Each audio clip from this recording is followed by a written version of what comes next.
अहिल्यानगरमध्ये काँग्रेस जिल्हाध्यक्षांचं अपहरण करण्यात आलेलं आहे। सचिन गुजर यांचं अपहरण करून त्यांना मारहाण करण्यात आलेली आहे। मॉर्निंग वॉकला गेलेल्या जिल्हाध्यक्षांचं अपहरण झालंय।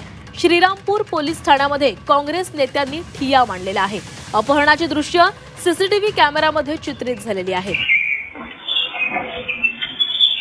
अहिल्यानगरमध्ये काँग्रेस जिल्हाध्यक्षांचं अपहरण झालं। सकाळी ते मॉर्निंग वॉकसाठी बाहेर पडलेले होते आणि त्याच दरम्यान एक कार त्यांच्या बाजूला आली आणि त्यांना जबरदस्तीने या कारमध्ये बसवण्यात आलं आणि त्यांचं अपहरण करण्यात आलं। त्यांना मारहाणही करण्यात आली आणि या संपूर्ण प्रकरणानंतर काँग्रेस कार्यकर्त्यांनी ठिय्याही मांडलेला आहे। या संदर्भात अधिक बोलूयात। आमचे प्रतिनिधी कुणाल जमदाडे आपल्या सोबत आहेत। कुणाल, काँग्रेसच्या जिल्हाध्यक्षांचं अपहरण करण्यात आलं, त्यांना मारहाण करण्यात आली, नेमका हा काय प्रकार आहे आणि अपहरण कोणी केलेले काही संदर्भात माहिती मिळालेली आहे का?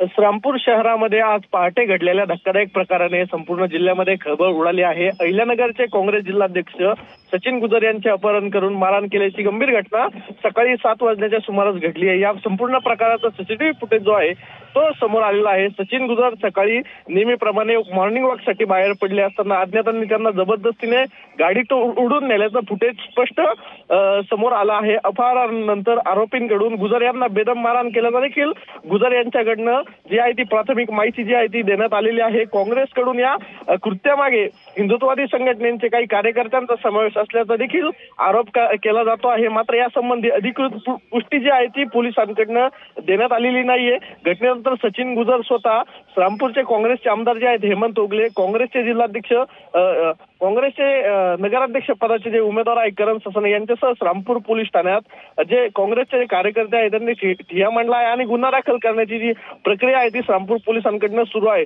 मात्र पालिका निवडणुकींच्या पार्श्वभूमीवर सध्या श्रीरामपूरमध्ये तणावाचं वातावरण निर्माण झालं आहे। प्रचाराची तापलेली पार्श्वभूमी असेल किंवा आरोप प्रत्यारोप यांच्यात जे अचानक काँग्रेस जिल्हाध्यक्षांचं अपहरण व मारहाण होण्याची घटना समोर आल्याने राजकीय वर्तुळामध्ये एकच खळबळ उडाली आहे। पोलीस आता काय गुन्हा दाखल करतात आणि या घटनेचा कसा तपास करतात हे पाहणं देखील महत्त्वाचं ठरणार आहे। मात्र नगरपालिका निवडणुकांच्या दृष्टीने ही घटना खूपच गंभीर स्वरूपाची घडल्याचं चित्र जे आहे ते समोर येत आहे। नक्कीच कुणाल, धन्यवाद दिलेल्या सविस्तर माहितीसाठी।